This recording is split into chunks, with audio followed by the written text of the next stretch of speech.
MCC भनेको आउँदो निर्वाचनको एउटा प्रमुख एजेन्डा बन्छ। त्यसले जो एमसीसीको पक्षमा उभिएका छन् पिपुलले टेस्ट गर्छ अब एमसीसीका पक्षपातीलाई अब भोट दिँदैन। त्यसैले यो उहाँहरूको लागि धेरै ठुलो राजनीतिक भविष्य निर्णय गर्ने विषय बनिसकेको छ। त्यो कुरो उहाँहरूले बुझ्नु भएको छ। त्यसैले प्रचण्डले अहिले आनेकाने गर्नुपर्ने के हो भने उहाँ राजनीतिक रूपमा एक किसिमले सिद्धिसक्नु भएको छ। अब एमसीसी पनि बोकेर हिँड्नु भने उहाँले एक सिट पनि नजित्ने अवस्था हुनसक्छ। अनि देउबा सरकार त एमसीसी बोकेर हिँडेको सरकार हो। यसले प्रचण्डले एउटा यस्तो व्यक्तित्व बनाउनु भयो कि उहाँ सधैँ एउटा दाउपेचको राजनीति गर्ने, उहाँले आज के गर्नुहुन्छ भोलि के गर्नुहुन्छ त्यो कसैलाई पनि थाहा नहुने, उहाँका कुराहरूलाई देख्दाखेरि उहाँ एउटा रणनीतिक रूपमा लिइरहनु भएको छ। आफ्नो कारणले एमसीसी पास भएको श्रेय लिएर अमेरिकनहरूलाई उहाँ रिजाउन चाहिरहेको देखिन्छ। सरकारलाई अप्ठ्यारोमा पार्ने र त्यसको बेनिफिट आफूले लिने र आफू एमसीसीको विरुद्धमा छु भन्ने झनकहरू दिने र त्यसले भोलि भोट ब्याङ्क सृजना गर्न सकिन्छ कि भन्ने उहाँ एउटा रणनीतिक रूपमा लाग्नु भएको छ। यस्ता अभिव्यक्ति दिन लाज लाग्नुपर्ने हो। नागरिकलाई ढाँट्ने, छल्ने र छक्क्याउने योभन्दा अर्को हद हुँदैन। आफूलाई जे फाइदा हुन्छ त्यस किसिमको अभिव्यक्ति दिँदै हिँड्नु भएको छ। उहाँहरूमा सिन्सियरिटी छैन, कमिटमेन्ट छैन, उहाँहरूमा दृष्टिकोणमा प्रष्टता छैन। त्यही कारणले यस्ता व्यक्तिहरूलाई, यस्ता ढुलमुले र फाइदाका लागि जे पनि गर्न सक्ने यो किसिमको पात्र र प्रवृत्तिलाई अबको इलेक्सनमा पराजित गर्नै पर्छ। हामीको र उहाँहरूको। त्यसैले अबको इलेक्सन चाहिँ नेपालका लागि नेपाली पार्टी र अन्य सम्पूर्ण पार्टीहरू एकातिर, नेपालका लागि नेपाली पार्टी एकातिर हुन्छ र मलाई विश्वास छ हामी धेरै ठाउँमा जित्छौँ र हामी बहुमतमा आउँछौँ। म उठ्न पनि सक्छु, नउठ्न पनि सक्छु। म उठेँ भने म ताप्लेजुङबाट उठ्छु। किन नेपाल विद्युत प्राधिकरणलाई ट्रान्समिसन लाइन राख्न दिएन? यो कुलमानजीकै पालामा यो एमसीसी भएको छ र मेरो कुलमानजीलाई प्रश्न पनि हो, मैले धेरैचोटि भनेको छु, नेपाली समाजमा कुलमानजीको नाम लिँदाखेरि गाली खानुपर्छ। तर कुलमानजी त एउटा जागिरको लागि यत्रो ठुलो नेपाली समाजले पत्याएको, यत्रो उहाँलाई विश्वास गरेको कुरो त एउटा सिइओको लागि रहेछ उहाँलाई। र उहाँले एमसीसी पास गराउनको लागि, एमसीसीको लागि जुन भूमिका खेल्नु भएको छ, कि त कुलमानजीले एमसीसीको विरुद्धमा बोल्न सक्नुपर्छ, होइन भने उहाँले भित्रभित्रै एमसीसीको लागि जे काम गर्नु भएको छ त्यो कुरा त स्वीकार गर्नु पऱ्यो नि। राइट पर्सनलाई राइट प्लेसमा राख्नुपर्छ, त्यो राम्रो कुरा हो। कुलमानजी सक्षम व्यक्ति हो, त्यसमा त विवादै छैन। तर मैले भनेको एमसीसीको बारेमा कुलमानजीले बोल्नुपर्छ, मेरो कुरा त्यति मात्रै हो। एमसीसी श्रीलङ्काको हितमा छैन भनेपछि श्रीलङ्काले रिजेक्ट गर्यो। श्रीलङ्काले रिजेक्ट गर्दा श्रीलङ्का त केही बिग्रिँदो रहेन रहेछ नि त। अनि यहाँ चाहिँ रिजेक्ट गर्न नसक्नुपर्ने कारण के? नो एमसीसी भन्न नसक्नुपर्ने कारण के? र अहिले सर्वत्र एमसीसी नेपालको हितमा छैन भन्ने कुरा स्वीकार गरिएको अवस्था छ। त्यति हुँदाहुँदै पनि देउबा सरकार एमसीसीको पक्षमा लागेको छ। उहाँ हिजो सरकारभन्दा बाहिर हुँदा, प्रतिपक्षमा हुँदा पनि एमसीसी पास गराउनका लागि लागि पर्नु भएको थियो र अहिले सरकारमा गएपछि पनि उहाँको धारणा उहाँ एमसीसी पास गराउन चाहनुहुन्थ्यो। तर प्रचण्डजीको कारणले सरकारको न्यूनतम कार्यक्रममा आउन सकेन भन्ने कुरा बाहिर आएको छ। अब यदि प्रचण्डजीको कारणले नआएको हो भने त्यो राम्रो कुरा हो। प्रचण्डजीले एमसीसीको विरुद्धमा आफ्नो दृष्टिकोण राख्नुभएको हो भने त्यो राम्रो कुरा हो। प्रत्येक राम्रो कुरालाई राम्रो भन्नुपर्छ।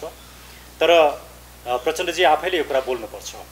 उहाँले किन देउबा सरकारको उहाँहरूको संयुक्त कार्यक्रम आउँदाखेरि अहिले देउबाजीले भने जस्तै एमसीसी उहाँले स्वीकार नगरेको अवस्था हो कि नगरेको भने किन नगरे हो, त्यसको कारण के हो? मैले यसमा जोड्न चाहे यो भन्दा अगाडिको संवादमा प्रचण्डले के अभिव्यक्ति दिएका छन् भने केही बुदाहरूलाई संशोधन गरेर एमसीसी पास गर्नुपर्छ भनेर अभिव्यक्ति दिएका छन् र अहिले एकाएक यो कार्ययोजना संसदमा नल्याउनु, यो भनौँ न यसमा हस्ताक्षर नै गर्न नमान्नुको मेन कारण चाहिँ के हुन सक्छ?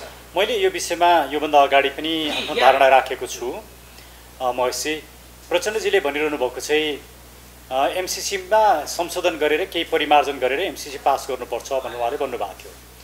तर यो एकदमै उहाँको एउटा स्वस्थ एउटा धारणा आइराखेको छैन। किनभने उहाँहरूको योजना के देखिन्छ भने संसदमा एउटा सङ्कल्प प्रस्ताव राख्ने र त्यसमा एमसीसीका यी बुदाहरू चाहिँ परिमार्जन हुनुपर्छ या परिमार्जन गरिएको छ भनेर एकतर्फी रूपमा भन्ने उहाँहरूको सोचाइ देखिन्छ।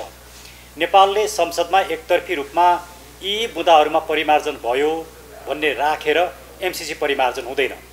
एमसीसी परिमार्जन हुनका लागि अमेरिकन र नेपाली सरकार र अमेरिकी सरकार दुईटै बसेर वार्ता गरेर ती प्रावधानहरूलाई परिमार्जन गरेर नयाँ सम्झौता गरिनु पर्दछ। त्यसैले सबभन्दा पहिला त प्रचण्डजीले के त्यस्ता बुदाहरू परिमार्जन गरिनुपर्छ, उहाँको धारणा सार्वजनिक हुनुपर्छ। दोस्रो कुरा उहाँले परिमार्जन गर्छु भनेर भनेको उहाँको त्यो मोडस अप्रेन्डी कुन तरिकाले परिमार्जन गर्छु भन्नुभएको त्यो कुरा बाहिर आउनुपर्छ। अहिलेसम्म उहाँका बाहिर आएका कुराहरू चाहिँ नि धेरै विश्वसनीय र उहाँ एमसीसीको विरुद्धमा हुनुहुन्छ भन्ने कुरो लाग्दैन। उहाँका कुराहरूलाई देख्दाखेरि उहाँ एउटा रणनीतिक रूपमा लिइरहनु भएको छ। आफ्नो कारणले एमसीसी पास भएको श्रेय लिएर अमेरिकनहरूलाई उहाँ रिझाउन चाहिरहेको देखिन्छ। त्यसले गर्दाखेरि उहाँ नेपालमा अमेरिकनहरूको सबैभन्दा नजिकको पात्र बन्ने र त्यही कारणले सत्तामा आफू बसिरहने या सत्तालाई आफ्नो वरिपरि घुमाइरहने उहाँका दाउपेचहरू देखिन्छन्। यो दाउपेचका आधारमा उहाँले यस किसिमका धारणाहरू अगाडि राख्नुभएको भने त्यो स्वीकार्य हुन सक्दैन, त्यसले नेपाली समाज र मुलुकलाई हित गर्न सक्दैन। त्यसले प्रचण्डले एउटा यस्तो व्यक्तित्व बनाउनु भयो कि उहाँ सधैँ एउटा दाउपेचको राजनीति गर्ने, उहाँले आज के गर्नुहुन्छ भोलि के गर्नुहुन्छ त्यो कसैलाई पनि थाहा नहुने, त्यो यस किसिमको उहाँको राजनीतिक एउटा व्यक्तित्वको कारणले पनि उहाँले भनेका कुराहरूलाई शङ्का र सन्देहको दृष्टिकोणले हेर्नुपर्ने अवस्था छ र मलाई पनि त्यही नै लाग्छ। यसमा केही दिन अगाडि पूर्व प्रधानमन्त्री केपी शर्मा ओलीले के भनेको थियो भन्दाखेरि आफूले बनाएका जुन जुन कार्ययोजनाहरू धरहरा लगायत भत्काई देउती धरहरा भनेर र पुरिदेउ रानी पोखरी भनेर एक किसिमको अभिव्यक्ति दिएका थिए र त्यही संसद भवनमा उनले के पनि भनेका थिए भन्दाखेरि मैले योभन्दा अगाडि एमसीसी पास गर्न चाहेँ पास गर्न दिएनन्, अहिले जनताको बिचमा देउवा सरकारले एमसीसीको कुरा किन उठाउँदैन, किन देउवा सरकार मौन छ भनेर अभिव्यक्ति दिएका थिए। यो अभिव्यक्तिलाई कसरी हेर्नुहुन्छ यहाँले? होइन, ओलीजीको दुईवटा अभिव्यक्ति आएको छ। एउटा त ओलीजी हिजो सत्तामा हुँदाखेरि एमसीसी पास गराउन चाहनुहुन्थ्यो भन्ने कुरा त्यो सबैले बुझेको कुरा हो। अहिले उहाँ रणनीतिक रूपमा आम नागरिकहरूको धारणा एमसीसीको विरुद्धमा भएकोले एउटा भोट ब्याङ्क नगुमोस् भनेर सरकारलाई अप्ठ्यारोमा पार्ने र त्यसको बेनिफिट आफूले लिने र आफू एमसीसीको विरुद्धमा छु भन्ने झनकहरू दिने र त्यसले भोलि भोट ब्याङ्क सृजना गर्न सकिन्छ कि भन्ने उहाँ एउटा रणनीतिक रूपमा लाग्नु भएको छ। त्यस किसिमको रणनीतिक क्रियाकलापले मुलुकको हित गर्दैन, प्रष्ट हुनुपर्छ। यदि उहाँ एमसीसीको विरुद्धमा हुनुहुन्छ भने म एमसीसीको विरुद्धमा छु, यो कारणले एमसीसीको विरुद्धमा छु भनेर भन्न सक्नुपर्छ। यसै मैले केही कुरा थप्न चाहेँ। जसरी योभन्दा अगाडि केपी शर्मा ओलीले एमसीसीका बुदाहरूलाई व्याख्या गर्ने पब्लिक सामु लिने व्यक्तिहरूलाई जस्तै तपाईँ जस्तो लगायत थुप्रै व्यक्तिहरूले यसका बुदाहरू व्याख्या गर्नुभयो, पब्लिक सामु एक हिसाबले यसका बुदाहरूको बारेमा प्रश्न बुझाउनु भयो। उहाँहरूलाई केपी शर्मा ओलीले के भनेका थिए भन्दाखेरि अनपढ एमसीसीका बुदाहरू नपढेरै जनतामा भ्रमित गरिरहेका छन् भन्ने गरेका थिए। तर अहिले केपी शर्मा ओलीले एमसीसीका बुदाहरू संशोधन हुनुपर्छ भनेर अभिव्यक्ति दिइरहँदाखेरि के लाग्छ हजुरलाई? केपी शर्मा यो अभिव्यक्तिप्रति के लाग्छ? त्यो अभिव्यक्ति ठिक हो, राम्रो अभिव्यक्ति हो, केही सकारात्मक हो, तर त्यतिले पुग्दैन। के बुदाहरूमा परिमार्जन गर्नु पर्यो? त्यही त मैले यही भन्दैछु, के बुदाहरू परिमार्जन हुनु पर्यो, परिमार्जन गर्ने तरिका के हो, त्यसमा उहाँहरूको भूमिका के हुन्छ, हिजो किन समर्थन गर्नुभयो, आज किन परिमार्जन गर्नुपर्ने आवश्यकता पर्यो, त्यो सम्पूर्ण कुरा खुलस्त रूपमा उहाँले बताउन सक्नुपर्छ। यदि उहाँले एक कुरा बताउनु भएन, खालि एउटा नागरिकहरूलाई छल्ने, भोट जम्मा गर्ने र आफ्नो सत्ता को खेलको उद्देश्य पुरा गर्ने किसिमले प्रचण्ड र ओलीजी जसरी लाग्नु भएको छ त्यसले मुलुकलाई एउटा सकारात्मक दिशा दिन सक्दैन। त्यसैले उहाँहरू प्रष्ट हुनुपर्छ। जसरी हामी डे 1 देखि प्रष्ट छौँ, हामीले स्पष्ट रूपमा भनेको छौँ एमसीसीका कुन कुन बुदा कसरी परिमार्जन गरिनुपर्दछ र यो परिमार्जन हुँदाखेरि अमेरिकासँग नै हामीले वार्ता गर्नुपर्छ र नेपाल र अमेरिकाले नयाँ किसिमको सम्झौता गर्नुपर्दछ। यदि यो गर्न सकिँदैन भने हामीलाई एमसीसी चाहिँदैन, नो एमसीसी भनेर हामीले भनेका छौँ। अमेरिकाले यसमा प्रश्न बोलिसकेको छ। अमेरिकी राजदूतले पनि एउटा टेलिभिजनमा आएर भनिसके कि हामीले नेपालमा लगायत एमसीसीको तर्फबाट गर्ने लगानी हो, यो अनुदान होइन भनेर अभिव्यक्ति दिइरहँदाखेरि नेपालका थुप्रै नेताहरूले यो अनुदान नै हो भनेर जनताको दिमाग किन फुटिरहेको छ? के लाग्छ हजुरलाई? अनुदान त अनुदानै हो, ग्रान्ट नै हो, तर ग्रान्ट पछाडिका उद्देश्यहरू लुकेका हुन्छन्। त्यो पछाडिको उद्देश्य चाहिँ के हो भने उहाँहरू यो क्षेत्रमा आफ्नो सेक्युरिटी कन्सर्न उहाँहरूको छ, सुरक्षाको कन्सर्न छ, त्यसलाई मजबुत बनाउन चाहनुहुन्छ, आफ्नो इन्फ्लुएन्स सिर्जना गर्न चाहनुहुन्छ, त्यो चाहिँ लगानी हो। त्यसैले अमेरिकी राजदूतले जे कुरा भने यो हाम्रो लगानी हो भनेर त्यो वास्तविक कुरा भने उनले उहाँहरूको भित्री रहस्य उहाँहरूले खोल्नुभयो। त्यसैले बाहिर देखिँदा ग्रान्ट देखे पनि यसको भित्री उद्देश्य चाहिँ ग्रान्ट होइन। यसका दुईवटा उद्देश्यहरू छन्। एउटा उद्देश्य नेपालमा धर्म रूपान्तरण गर्ने, नेपाललाई इसाईकरण गर्ने, यसको मुख्य उद्देश्य त्यो हो। अब कसैले एमसीसी आउनसाथ सेना आइहाल्छन्, अमेरिकी सेनाको बुट नेपालमा बजारिन्छ भन्ने जुन कुरा छन् त्यो अलिकति अतिवादी, अतिशयोक्तिपूर्ण छ। अमेरिकी सेना नेपालमा आउँदैन भन्नु खोज्नु होइन, अमेरिकी सेना एमसीसीकै कारणले जतिवटा देशमा एमसीसी पास भएको छ त्यो देशहरूमा अमेरिकी सेना गएको छैन। त्यसैले हामीले कुनै पनि कुरालाई अतिरञ्जित बनाएर फाइदा हुँदैन। होइन, त्यो एमसीसीको कारणले गएको होइन, अन्य कारणहरूले गएको हो। त्यो चाहिँ सेक्युरिटी काउन्सिलका विभिन्न डिसिजनले गएको छ। कहिलेकाहीँ सेक्युरिटी काउन्सिलको डिसिजन बिना नै युनिल्याटरल रूपमा अमेरिकन सेनाहरू गएका छन्, त्यसको छुट्टै कन्टेक्स्ट छ। त्यस्तो होइन, तपाईँले शब्दलाई त्यसरी व्याख्या नगर्नुहोस् न। एमसीसीकै कारणले अमेरिकी सेना नेपालमा आउने भन्ने कुरा होइन, पहिलो कुरा त्यहाँ बुझ्नु पर्यो। तर अमेरिकाको सेक्युरिटी कन्सर्न छ, त्यो सेक्युरिटी कन्सर्नका विभिन्न रूपहरू हुन्छन्।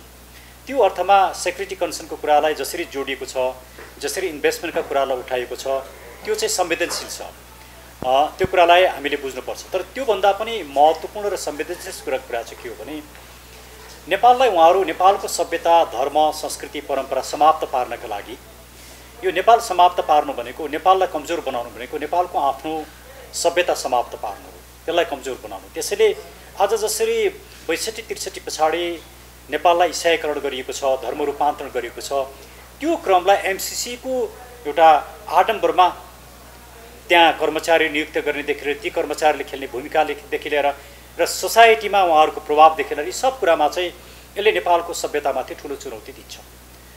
त्यो चाहिँ सबभन्दा ठुलो कन्सर्नको विषय हो। अर्को कन्सर्नको विषय, यसका बारेमा मैले बुदागत रूपमा धेरै बोलिसकेको छु। अर्को कन्सर्नको विषय के हो भने यो एमसीसी प्रोजेक्ट भनेको त ट्रान्समिसन लाइनको कुरा मात्रै हो। ट्रान्समिसन लाइनको बारेमा सबभन्दा ठुलो विज्ञ व्यक्ति को नेपालमा संस्था को भन्दाखेरि नेपाल विद्युत प्राधिकरण। किन नेपाल विद्युत प्राधिकरणलाई ट्रान्समिसन लाइन राख्न दिएन? यो कुलमानजीकै पालामा यो एमसीसी भएको छ र मेरो कुलमानजीलाई प्रश्न पनि हो, मैले धेरैचोटि भनेको छु, नेपाली समाजमा कुलमानजीको नाम लिँदाखेरि गाली खानुपर्छ। तर कुलमानजी त एउटा जागिरको लागि यत्रो ठुलो नेपाली समाजले पत्याएको, यत्रो उहाँलाई विश्वास गरेको कुरो त एउटा सिइओको लागि रहेछ उहाँलाई। र उहाँले एमसीसी पास गराउनको लागि, एमसीसीको लागि जुन भूमिका खेल्नु भएको छ, कि त कुलमानजीले एमसीसीको विरुद्धमा बोल्न सक्नुपर्छ, होइन भने उहाँले भित्रभित्रै एमसीसीको लागि जे काम गर्नुभएको छ त्यो कुरा त स्वीकार गर्नु पऱ्यो नि। र यस्तो एउटा द्वैत पर्सनालिटी भएको व्यक्तिलाई तपाईँहरू जस्तो मिडिया र नेपाली समाजले एउटा ईश्वरीय रूपमा चित्रण गरेको छ, त्यसले पनि नेपाली समाजलाई अगाडि जानलाई रोकेको छ। तपाईँ जब गलत प्रवृत्तिलाई अगाडि बढाउनुहुन्छ त्यसका नकारात्मक कुराहरू चाहिँ समाजमा हुन्छ। त्यसैले एमसीसीको बारेमा यी सबै स्टेक होल्डरहरू, ओलीजीले पनि, प्रचण्डजीले पनि, कुलमानजीले पनि, जति पनि व्यक्तिहरू छन्, यी सबै व्यक्तिहरूको प्रष्ट धारणा बाहिर आउन जरुरी छ। सबैले मैले यसैमा जोड्न चाहे, पछिल्लो समयमा विद्युत प्राधिकरणको निर्देशनमा कुलमान घिसिङको पुनर्नियुक्ति भएको छ। यसै धेरै मान्छेहरूले भनेका छन् यसको इन्टेन्सन अलिक फरक छ, जनतालाई एक किसिमको भनौँ न इन्स्टल ब्ल्याकमेल गरेको हो, जनतालाई कुलमानलाई नियुक्ति गरिदिएपछि जनता खुसी हुन्छ, त्यसैमाथि एमसीसी लाग्छन् भनेर अभिव्यक्ति दिँदै हिँडेन। हजुरले चाहिँ यसलाई कसरी ल्याउनु भएको छ? यो सरकारको यो कुलमानजी नेपाल विद्युत प्राधिकरणको सिइओ आउनु अब एउटा क्षमताको किसिमले भन्दाखेरि उहाँ एउटा क्षमता भएको व्यक्ति, त्यसमा विवादै भएन। तर मुलुकको किसिमले हेर्दाखेरि के कुलमानजी नहुँदाखेरि नेपाल विद्युत प्राधिकरण चल्दै नचल्ने, मुलुकले अर्को सिइओ पाउँदै नपाउने, सरकार त कति असक्षम रहेछ। फेरि कुलमानजीले एकचोटि त्यो पदबाट बाहिर गइसकेर फेरि त्यही पदमा जानुपर्ने भने चाहिँ कत्रो पद लोलुप्ता रहेछ उहाँसँग। र उहाँले फेरि के कुरा देख्नु, म बाहेक अरू मान्छे कम्पिटेन्ट छैनन् भन्ने पनि उहाँको त्यो भनाइ हो नि। म नै जानुपर्छ भन्नेको अर्थ त म बाहेक अरू मान्छे सक्षम नै छैनन्। त्यो किसिमको प्रवृत्तिले मुलुकलाई हित गर्दैन। उहाँ आफै सिइओ हुँदाखेरि उहाँ पछाडि उहाँभन्दा राम्रो सिइओ हुने व्यक्ति उहाँले तयार गर्न सक्नु पर्थ्यो नि, गर्नुभएको रहेन रहेछ नि। आफै नै त्यो पदमा हुनुपर्छ भन्ने जुन लालसा देखियो त्यो चाहिँ एउटा गलत प्रवृत्ति हो। यो कुरा गरिरहँदाखेरि अझै तपाईँले कुरा जोड्नुभयो, बाहिर पनि आएको कुरा छ, कुलमान घिसिङले एमसीसीको बारेमा बोल्नै चाहेनन्, अहिलेसम्म अभिव्यक्ति। तपाईँहरू किन सोध्नुहुन्न? तपाईँहरूले गएर सोध्नु पऱ्यो नि। कुलमान घिसिङको जसरी एमसीसी कार्यदल बनेको छ एमसीसी पास गर्नको लागि, यसको सदस्य पनि रहेका छन्, राइट बाहिर आएको हो। जनताले यो कुरालाई राम्रोसँग किन निहालेको छैन या जनतालाई के भन्नुहुन्छ? यसमा त म तपाईँहरूको दोष देख्छु, तपाईँहरू जस्तो मिडियाको। तपाईँहरूले गएर कुलमानजीलाई सोध्नु पऱ्यो, उहाँलाई भन्नु पऱ्यो तपाईँ एमसीसीको नेगोसिएसनमा हुनुहुन्थ्यो हुनुहुन्न मिडियाको सामु बोल्नै चाहनुहुन्न। उहाँले हिजो पनि भनिसक्नु भएको छ यो नियुक्ति भएर मात्रै हो मैले आजसम्म मिडियासँग बोलेँ, नत्र म एक दुई महिनासम्म मिडियाको सामुमा आउनै नचाहन्थेँ, म आउनै चाहन्थेँ भनेर अभिव्यक्ति दिइसक्नु भएको छ। होइन, आउन नचाहनु राम्रो कुरा हो, त्यो उहाँको आफ्नो कुरा हो, त्यसलाई रेस्पेक्ट गर्नुपर्छ। तर मुलुकको यत्रो ठुलो विषय एमसीसी, मुलुकको यत्रो ठुलो विषयमा उहाँ जस्तो व्यक्तिले किन नबोल्ने? समाजले यत्रो पत्याएको कारण के हुन सक्छ? कारण के हुन सक्छ? हजुर एनालाइसिस गरे होइन, उहाँ एमसीसीको पक्षमा हुनुहुन्छ। एक्ज्याक्टली, त्यही भएर उहाँ बोल्न चाहनुहुन्न। तपाईँहरू जस्तो व्यक्तिले सोध्नु पर्यो, तपाईँ एमसीसीको पक्षमा हो कि होइन? आज संसद भवनमा धेरै कुराहरूको सवाल उठिया छ। एउटा ऊर्जा क्षेत्रमा मात्र लगेर भनौँ न जुन हिसाबको नियुक्ति भएको छ, सक्षम दक्ष व्यक्तिलाई नियुक्ति भएको छ, त्यस्ता प्रत्येक सेक्टरमा नियुक्ति हुनुपर्छ भनेर एक किसिमको आवाज उठेको छ। यसलाई कसरी नियमन? त्यो राम्रो कुरा हो। कम्पिटेन्ट व्यक्तिलाई राइट पर्सनलाई राइट प्लेसमा राखिनुपर्छ, त्यो राम्रो कुरा हो। कुलमानजी सक्षम व्यक्ति हो, त्यसमा त विवादै छैन। तर मैले भनेको एमसीसीको बारेमा कुलमानजीले बोल्नुपर्छ, मेरो कुरा त्यति मात्रै हो। म अरू कुरा केही पनि जान्दिनँ। त्यसको ठाउँ एमसीसीका भवनहरू बनिराखेका छन्। अनि मेरो अर्को क्वेसन के हो भने कुलमानजी आफै विद्युत प्राधिकरणको सिइओ हुनुहुन्थ्यो, विद्युत प्राधिकरणले ट्रान्समिसन लाइन बनाउन नसक्ने निष्कर्षमा कसरी उहाँ पुग्नु?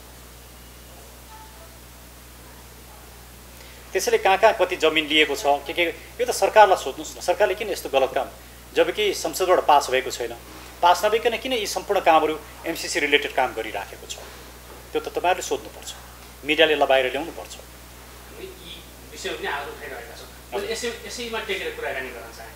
जस्तै एमसीसी पास भएको छैन, तैपनि विभिन्न ठाउँमा भवनहरू बनिरहेका छन्। हो, तर सरकारले संसदमा अहिलेसम्म एमसीसी लग्न सकेका छैन। र योभन्दा अगाडि एकजना नेताले के भनेको थियो भन्दाखेरि संसद भवनमा एमसीसीका कतिपय बुदाहरू त बाहिर ल्याइएकै छैन, सम्झौता गरेका बुदाहरू। अनि एमसीसीका सबै डकुमेन्टहरू बाहिर आएका छैनन्। जस्तो युवराज खतिवडा अर्थमन्त्री हुँदा उहाँले थुप्रै डकुमेन्टहरू साइन गर्नुभएको छ, ती डकुमेन्टहरू बाहिर आएका छैनन्। यीभन्दा पनि घातक हुन सक्छन् कि? अनि त्यो नपढिकन कसरी भन्न सकिन्छ? हामीले पढ्नै पाएको छैन।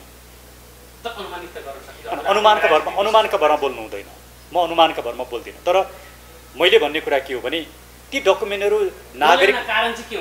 नागरिकलाई नदेखाउनु पर्ने कारण के हो? त्यो तपाईँले सोध्नु पर्यो, मैले सोध्नु पर्यो। कुनै पनि सरकार, पोख्नुहोस् न, महेशजी पोख्नुहोस् न, प्रश्न मात्रै नगर्नुहोस् न।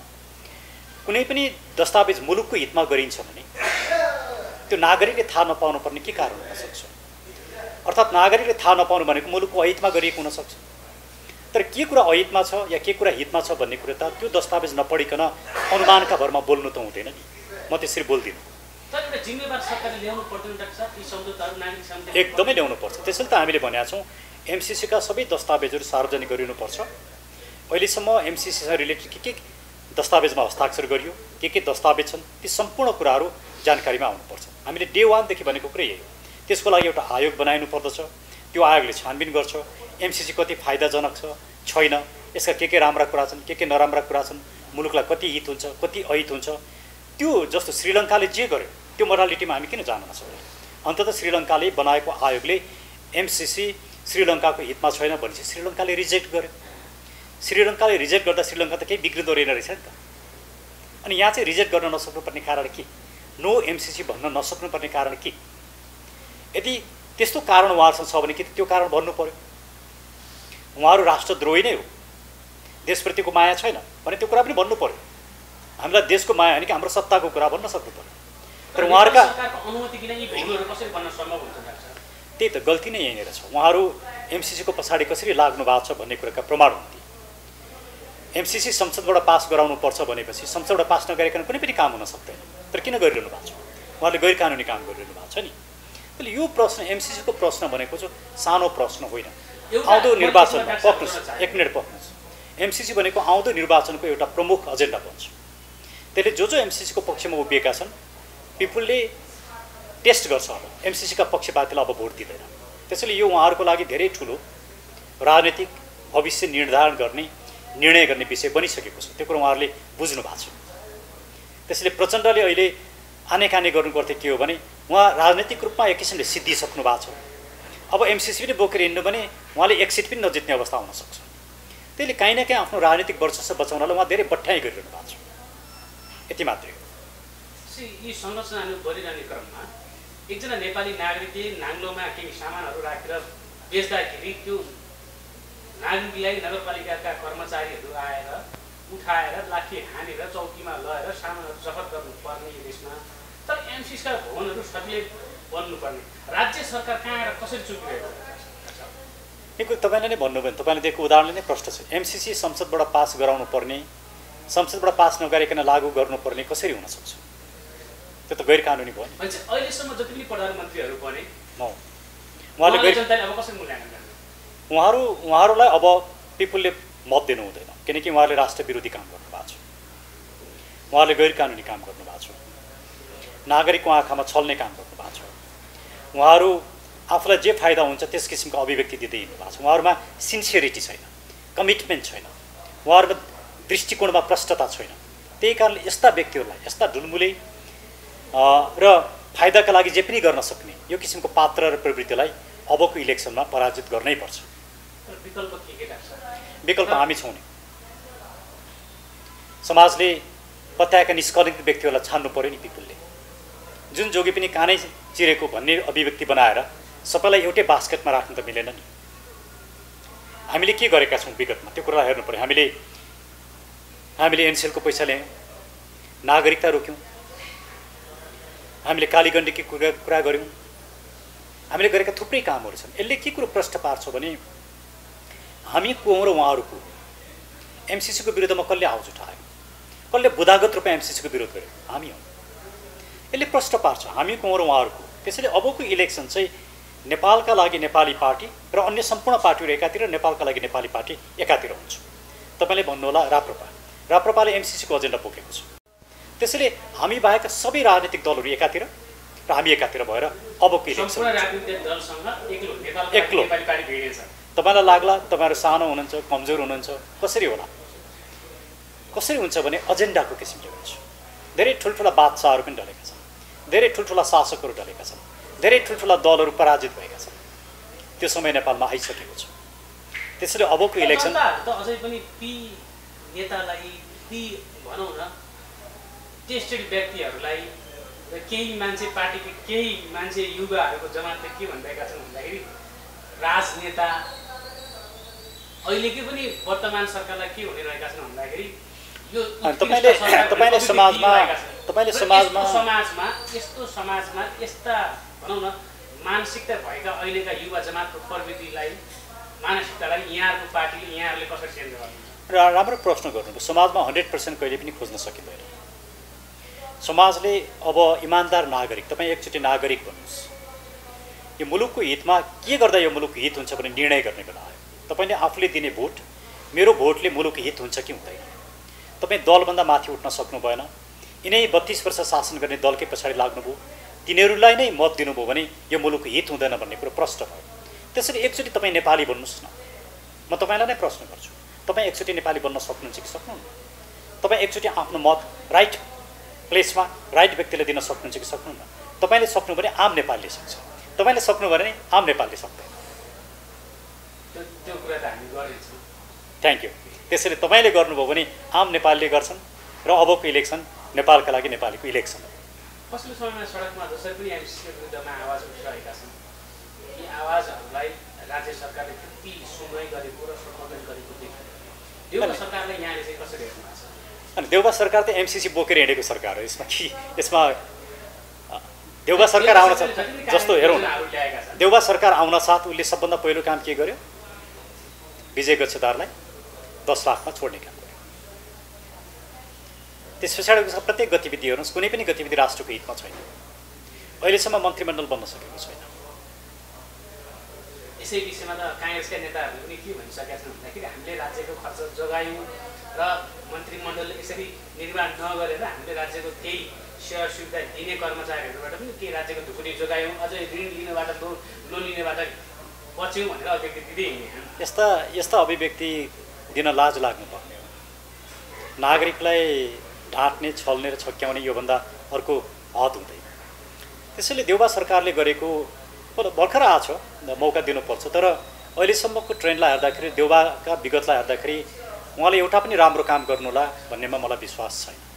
मैले यसमा के भन्न जोड्न चाहेँ भन्दाखेरि योभन्दा अगाडि देउबाजीले के भनेको थियो भन्दाखेरि मैले विगतमा जति पनि गल्तीहरू गरेँ ती गल्तीहरूलाई अब सुधारेर अब जनताका लागि काम गर्ने भनेको छ।